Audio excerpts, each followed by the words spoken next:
Mental health coaching. The 3 Laws and 21 Ways to Mental Health Empowerment by Jason Pegler. Published by Chipmunker Publishing. Health. The H is for heart. Get your heart right. E is for exercise. A is for admit. Admit where you really are in your health. L is for love. The T is for truth. The H is for hypnosis. Self-hypnosis. Where you focus is where you end up. First, I'll discuss health.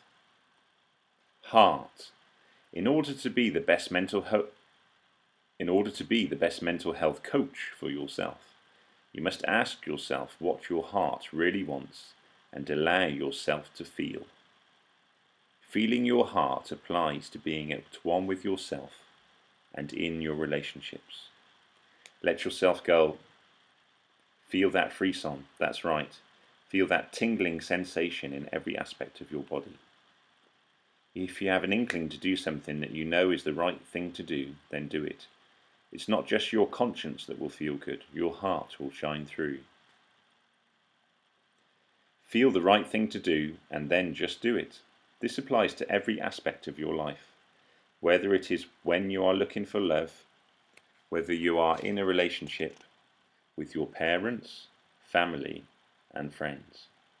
Only you know what feels right for you, nobody else.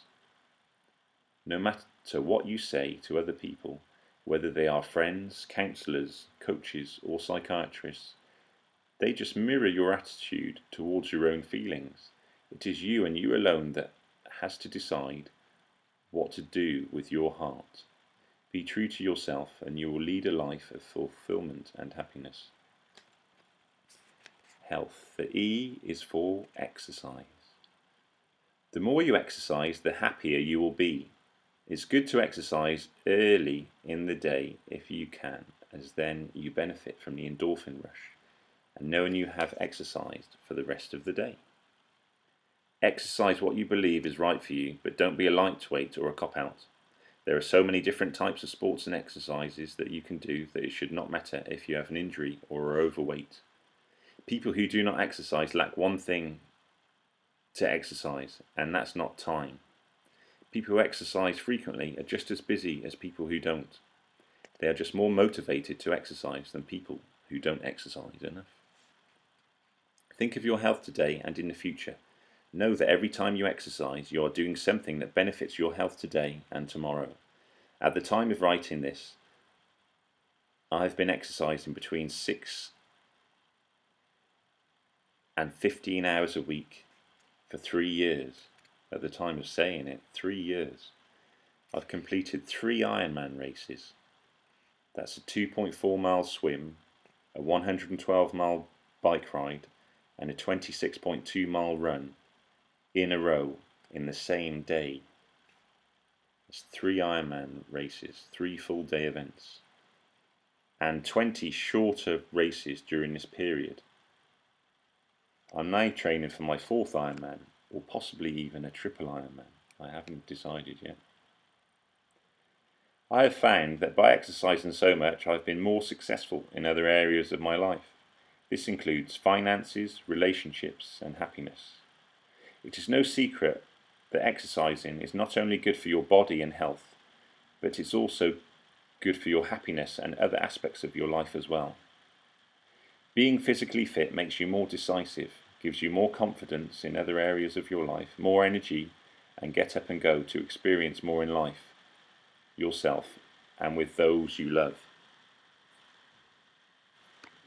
Health. A. Admit where you really are in your health. Here are some exercises to help you decipher how your health really is. Your health is inclusive of different aspects of your life and condition. How you look, what you eat, how you feel, etc. All of these different things are relevant to how healthy and therefore how happy you are. Look at yourself. naked in a full-length mirror and be honest about your body shape. Is it what you really want? If not, then take a photo of yourself and keep it somewhere and vow to go back to it every month for the next 12 months. Write the date down in your calendar on your phone. This may sound drastic, and it is. However, it will get you in the emotional state to really admit what your body really looks like. Then imagine how you want it to be. Think of an athlete or a famous person whose type of body you would like and put that on your vision board or on your fridge. This way you will see that body every time you're about to overeat or eat something unhealthy. It will create discipline to enable you to have the body that you really want. Write down what you eat for 3 days and then write down how you feel after each meal, and then 20 minutes after each meal. Do you feel light or bloated? Keeping a food diary is a great way of motivating yourself to eat better. You will think twice about snacking on junk food. Be sure to include a healthy balance of protein, carbohydrate, and your 5 fruit and veg a day. Health. The L is for love. Love is an extremely important part of the mental health empowerment coaching program. What I mean here is the ability, first and foremost, to love you. That's right, you must love yourself, then you can attract happier states in the people that you come into contact with. This includes family and friends and people you do not even know. The energy or chi you give off, whatever you want to call it, will depend on how much you truly love yourself. Here it is extremely important to be real as much as you can.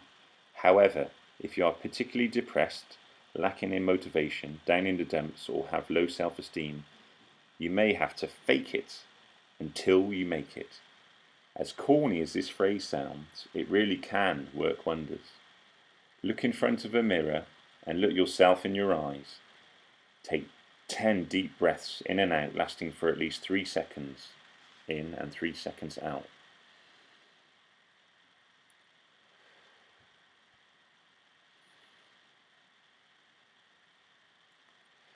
So that's 1 minute at least looking at you.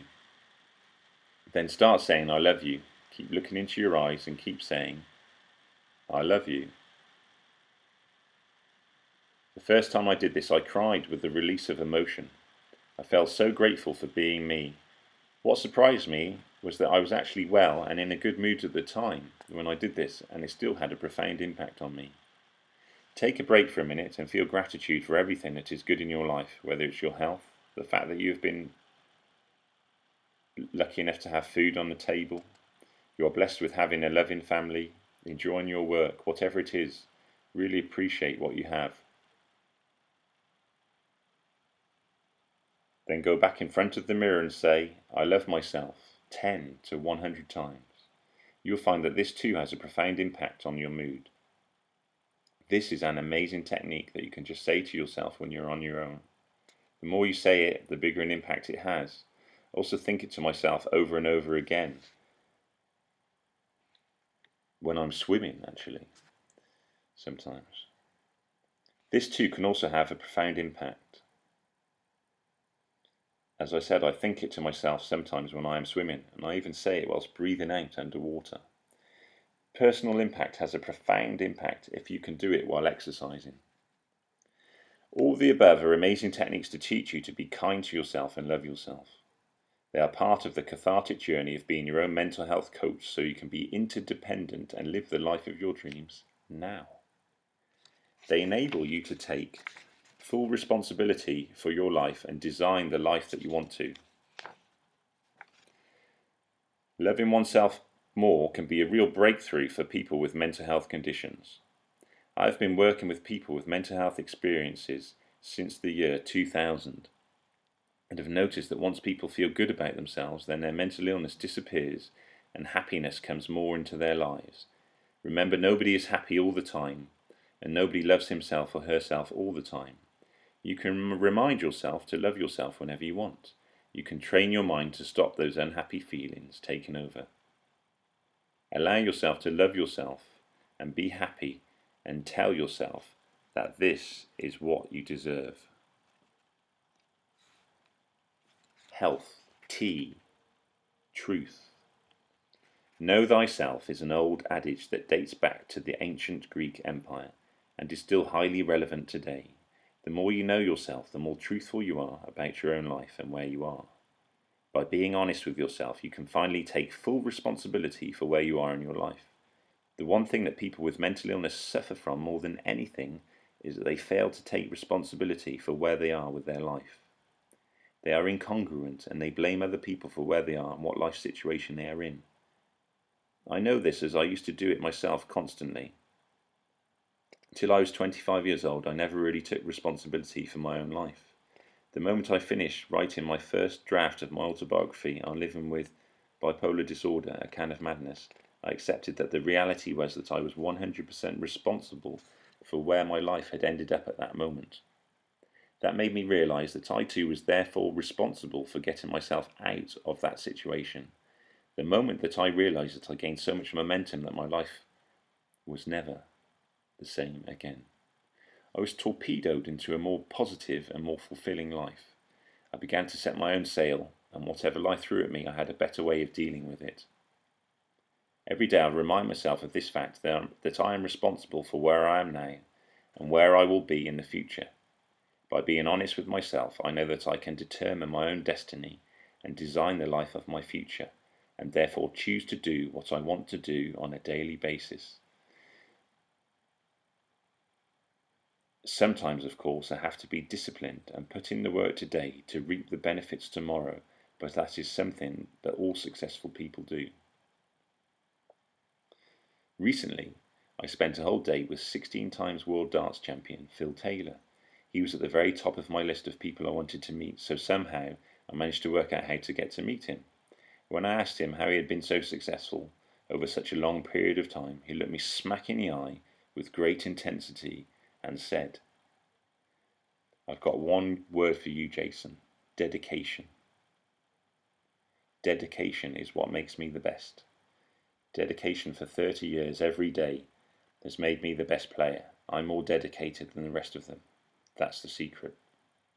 It reminded me of one of my favourite programmes I used to watch when I was younger, Record Breakers. The presenter, Roy Castle, used to sing the song. Dedication is what you need if you want to be a record breaker. Truth, as I see it, is the ability to be honest with yourself. Then and only then can you acquire the platform, skill and dedication needed to be your own successful mental health coach, to live the life on your terms and make your mental illness a thing of the past, to choose life and shine through it instead of suffering. Choose life, be truthful to yourself and love yourself. Get some momentum and then you can dedicate the rest of your life to being well, doing the things you want to do and having the emotion to enjoy life. Health, H at the end. It's hypnosis, self-hypnosis. Where you focus is where you end up. Self-hypnosis is a massive tool in being your own number one mental health coach. The world is full of negative imagery in the media, television, newspapers, advertising, and the way many people are that you come across on a daily basis. Choose to be different than a negative hypnotic culture of negativity that acts like zombies drifting across the planet. Instead, tap into that amazing energy of life, the universe, God, quantum energy, frisons, chi, manifestations, attraction, etc. And use self-hypnosis as an amazing tool to catapult yourself into mental health coaching, superstar status, and be a yes person who is full of life and abundance. Yes, yes, yes. Be happy. I am happy. I am making the world a better place. I love myself. I like myself. I love the world. I am someone and I can do it. When the going gets tough, I get stronger. I make life easier. I become more fulfilled and I become more successful. I am happier. I am giving out love and I am grateful. Self-hypnosis is a masterful tool in living a happier and more amazing life, period. It's something that you can do at any moment. I spend time listening to personal development audio whenever I am driving in the car. I watch YouTube and continually search for the words success and motivation. I do this at the start of the day so I can get the most out of the day. This makes me more decisive and forces me to be more proactive, take more action, be more positive and get more done each day than I would do otherwise. I advise you to do this if you are suffering from mental health right now. It's a great strategy to help. Another really powerful form of self-hypnosis is listening to things like Paul McKenna CDs, Instant Confidence, and I Can Make You Happy are two of the best, as I said previously. The beauty here is that you can just lie down and listen to them without distraction, and you do not have to think. You just relax and let your subconscious mind take over. They are so powerful that I've been recommending them to clients for years. When I am doing a hard turbo session in my garage for my Ironman training, apart from watching Ironman videos, sometimes I put on Jim Rohn, The Power of Ambition, a 6-hour free audio on YouTube to pump me up. No matter how hard the turbo session is, and believe me, some of them are excruciatingly hard, they seem easier. If I have a really hard session, I'll put Tony Robbins on, and that gives me so much momentum that I blast a session like a man possessed, or dare I say it, like a professional athlete. Got a dream, right? Thank you.